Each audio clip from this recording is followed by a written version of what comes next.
घोटिया पोरे या चाची बिटिया रख के बेरा हो कहाँ भूलो राजा जी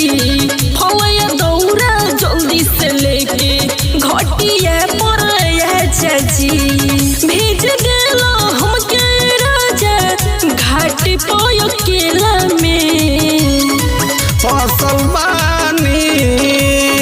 फसल बानी रानी भीड़ ठेलम ठेला में बानी भुलाइल मेला में फसल बानी रानी भीड़ ठेलम ठेला में बानी भुलाइल मेला में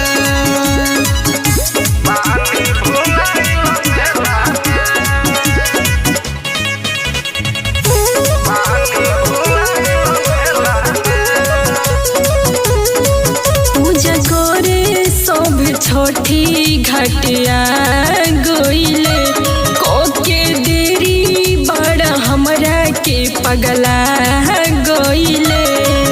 आवतानी जल्दी माथा नहीं गरम करो पहुँच जल्दी घाट मैया से अरज करो ऐती तोहर संगे राजा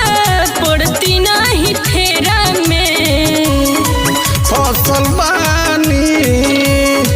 फसल बानी रानी भीड़ ठेलम ठेला में बानी भुलाइल मेला में फसल बानी रानी भीड़ ठेलम ठेला में बानी भुलाइल मेला में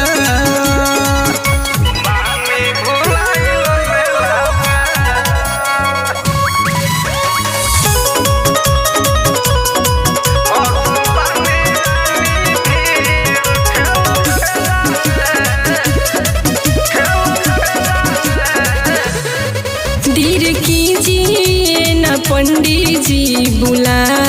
रहे हैं सभे तिवई के तो रख दिलवा